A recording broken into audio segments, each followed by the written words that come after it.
এই ভূমিকাটা যদি আবিদুল ইসলাম শুরু থেকে নিতে পারত তাহলে তার ভোট আরো বাড়তে পারত, কিন্তু তার প্রত্যেকটি কর্মকাণ্ড, তার প্রত্যেকটি বক্তব্য তার ভোট কমিয়েছে।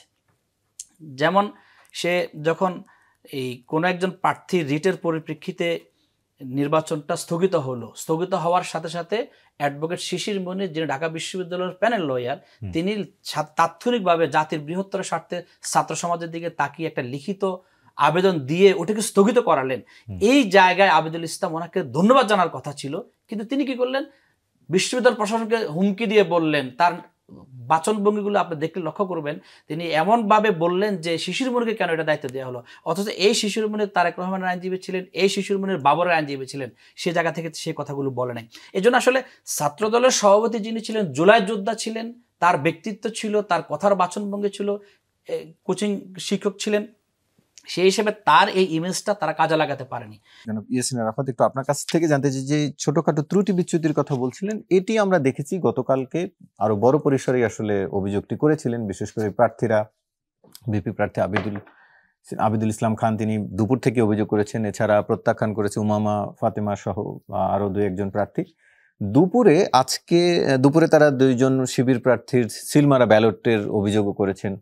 আজকে একজন শিক্ষার্থী সংবাদ সম্মেলন করে অভিযোগ করেছেন যে তিনি এলাকার বড় ভাই হিসেবে একজনকে ভোট দিয়েছিলেন, কিন্তু ওই হলে দেখা গেল যাকে তিনি ভোট দিয়েছিলেন তিনি একটা ভোটও পাননি। তো তিনি যে ভোট দিলেন সেই ভোটটি কোথায় গেল সেটিও তিনি জানতে চেয়েছেন। এরকমের বেশ কিছু অভিযোগও রয়েছে ডাকসু নির্বাচনকে কেন্দ্র করে। বিসমিল্লাহির রহমানির রহিম। সম্মানিত সঞ্চালক, আমার সাথে বিজ্ঞ আলোচকবৃন্দ এবং দর্শকবৃন্দ যারা আমাদেরকে দেখছেন, সকলকে ধন্যবাদ জানাচ্ছি এবং ডাকসু নির্বাচনের ঐতিহাসিক বিজয়ের শুভেচ্ছা সম্মানিত দর্শকবৃন্দকে জানাচ্ছি। দেখেন, গতকাল শুধু নয়, নির্বাচনী যখনই শিডিউল ঘোষণা করা হয় বা নির্বাচন হবে, তখন থেকেই এই নির্বাচনকে কিভাবে বাধাগ্রস্ত করা যায়, নির্বাচন কিভাবে না হতে পারে, সকল ধরনের প্রচেষ্টা এখানে চালানো হয়েছিল। ছাত্র শিবির যখন প্রচারণা শুরু করে, চারুকলার সামনে যে একটি স্ট্যান্ড তারা লাগিয়েছিল সেটি ভেঙে দেওয়া হয় এবং সেখানে প্রার্থীদের ছবিকে বিকৃত করার চেষ্টা করা হয়। তো সকল ধরনের চেষ্টা ছিল। দেখেন, একটা ছাত্র সংগঠন, বৃহৎ ছাত্র সংগঠনের জায়গা থেকে তারা যখন নির্বাচন অংশগ্রহণ করে, আমি মনে করি তারা ছাত্র সমাজের নার্ভ বোঝার চেষ্টা করে, দেখার চেষ্টা করে, জানার চেষ্টা করে যে আসলে আমরা কেমন কি পজিশন পেতে পারি। এই মেসেজটা আগে থেকে তারা বোঝার কারণে এবং বিভিন্ন সংস্থার জরিপের কারণে ছাত্রদল এটা আগে মেসেজটা বুঝে গেছে যে এবার হয়তো আমরা বিজয় হতে পারছি না।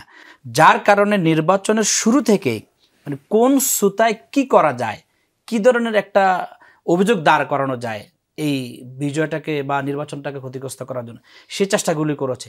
দেখেন, প্রথম যখন বলা হলো যে সাদিক কায়েম এবং ফরহাদের নামে ক্রস দেয়া ছিল, সাথে সাথে কিন্তু সেখানে কিন্তু সিসিটিভি ক্যামেরা ছিল। সেখানেই বলা হলো কি, আমার এক বান্ধবী বলেছে যে শ্রেষ্ঠা নামের যে ছাত্র দলের যে নেত্রী, যিনি এই পরিষদে একজন প্রার্থী ছিলেন, তো সেটার সাথে সাথে কিন্তু বুমেরাং হয়ে যায়। এটা তারা বেশি কথা বলতে পারে নাই।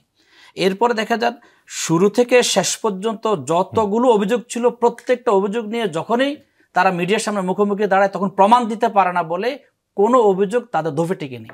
এবং দফে টিকে নাই বলে যদি অভিযোগগুলো টিকে যেত তাহলে আমার মনে হয় দুপুরের পরে নির্বাচনটা তারা বয়কট করতো। তো নির্বাচন তারা বয়কটের দিকে যায় নাই।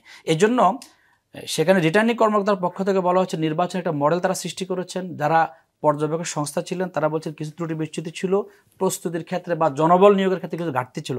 এছাড়া নির্বাচন যে অভিযোগটা আসছে, আপনি দেখবেন এরকম কিছু আরো ন্যারেটিভ তৈরি করার চেষ্টা করা হবে। যেহেতু তারা জিততে পারেনি, সুতরাং আরো কিভাবে তৈরি করা যায়, আরো কিভাবে বলা যায়। সেখানে তো ধরেন বিএনপিপন্থী শিক্ষক যারা ছিলেন বা বিভিন্ন রাজনীতির সাথে যুক্ত ছিলেন, তারা সকলে সেখানে ছিলেন, নিশ্চয় তাদের কাছ থেকেও এই মেসেজগুলো আসে।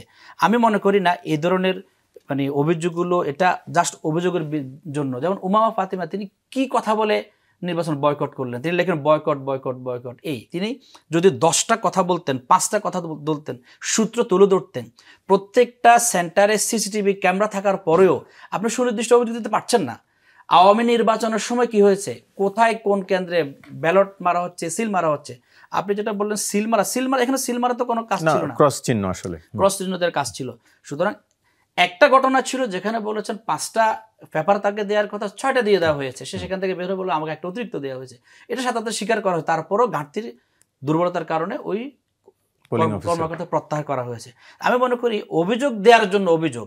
তা আমি আশ্চর্য হয়েছি কি, সেটা হচ্ছে দেখেন বাংলাদেশের সর্বোচ্চ বিদ্যাপীঠে যারা পড়াশোনা করছে এরা সবাই সুশিক্ষিত, শুধু সেই জায়গা থেকে আজকে রবিবাজ ধন্যবাদ জানাচ্ছেন। আমি এই অনেকের বক্তব্য দেখছি বিএনপির, এই ভূমিকাটা যদি আবিদুল ইসলাম শুরু থেকে নিতে পারত তাহলে তার ভোট আরো বাড়তে পারত, কিন্তু তার প্রত্যেকটি কর্মকাণ্ড, তার প্রত্যেকটি বক্তব্য তার ভোট কমিয়েছে।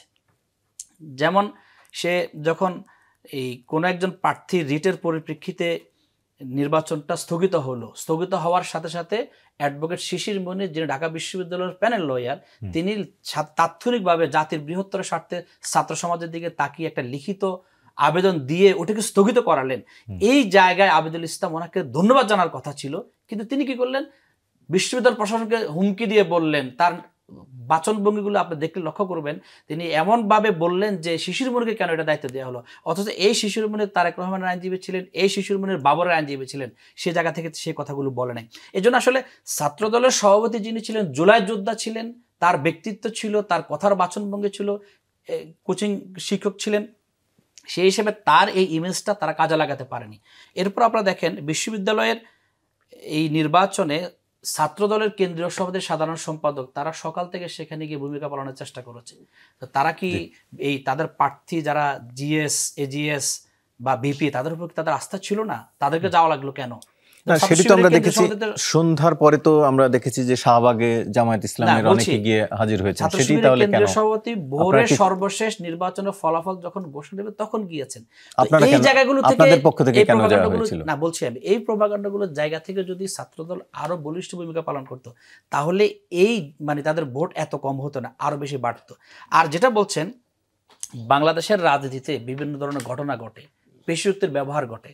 আমরা যখন দেখলাম, খবর পেলাম যে এই নির্বাচনে ছাত্র শিবিরের সমর্থিত প্যানেলের ভূমিধস বিজয় হতে যাচ্ছে, এই খবর শোনার পরে যুবদলের নয়নের নেতৃত্বে মিছিল শুরু হচ্ছে, বিভিন্ন ধরনের প্রপাগান্ডার কথা আমরা শুনছি, তখন আশেপাশের জনগণ যারা, তারা একত্রিত হয়েছে। তো আশেপাশের জনগণের মধ্যে জামাত থাকতে পারে, শিবির থাকতে পারে, কিন্তু এজেন্ডা নিয়ে জামাত বা শিবির সেখানে হাজির হওয়া, সেখানে আশেপাশের উৎসুক জনগণ। দেখেন ঢাকা বিশ্ববিদ্যালয়ের নির্বাচন নিয়ে শুধুমাত্র ঢাকার জনগণ না, গোটা বাংলাদেশ এবং বহির্বিশ্বে বাংলাদেশের জনগণ যেখানে অবস্থান করছে, প্রত্যেকে টিভি সেটের সামনে ছিল, সোশ্যাল মিডিয়ার সামনে ছিল, কখন রেজাল্ট হয়, কখন কি হয়, প্রত্যেকের কেন্দ্র ছিল এই জায়গায়। অনেকদিন পরে ঢাকা বিশ্ব নির্বাচন হওয়ার কারণে এবং এই ইন্টারিম গভর্নমেন্ট আসার পর একটা নির্বাচনের পদ্ধতি যাওয়ার কারণে, এই জন্য সামগ্রিক দৃষ্টিভঙ্গির জায়গা থেকে জনগণের অংশগ্রহণ ছিল, জনগণ স্বতঃস্ফূর্তভাবে দেখতে চেয়েছিল যে ঢাকা বিশ্ববিদ্যালয়ে কি হচ্ছে, উৎসুক জনগণের জায়গায় সেখানে অংশগ্রহণ করেছে। দেখেন আপনারা হলে উৎসুক জনগণ আর বিএনপি ওইদিকে হলে সেটা যুবদল, আমরা ছিলাম, আমি এটা অস্বীকার করছি না, কিন্তু এই প্রথম যে প্রশ্ন করছেন যে ছাত্রদল একটাও কেন এখানে নির্বাচিত হতে পারলো না, আমি মনে করি দেখেন ছাত্র শিবির এই নির্বাচনের আগে থেকে শুরু করে নির্বাচন হওয়া পর্যন্ত তারা ছাত্র সমাজের জন্য কি করতে চায়, বিশ্ববিদ্যালয়ের শিক্ষার উন্নয়নে কি করতে চায়, তার জন্য তারা ব্যস্ত ছিল। কিন্তু ছাত্রদল ব্যস্ত ছিল যে শিবিরকে কিভাবে ভোট দেওয়া থেকে বিরত রাখা যায়। তারা রাজাকারের ন্যারেটিভ তুলেছে, জবাই করার ন্যারেটিভ তুলেছে, মৌলবাদীর ন্যারেটিভ তুলেছে, ধর্মান্ধ হিজেবের ন্যারেটিভ তুলেছে, তারা নারী বিদ্বেষের ন্যারেটিভ তুলেছে, তারা গুপ্ত সংগঠনের ন্যারেটিভ তুলেছে, তারা প্রকাশ্য অপ্রকাশ্য বিষয় ন্যারেটিভ তুলেছে। প্রত্যেকটাকে দুমড়ে মুচড়ে দিয়ে ছাত্র সমাজ, আমি মনে করি যে তারা ভোট দিয়েছে। কিন্তু আমি এটি নিয়ে আপনার কাছে প্রশ্ন আছে।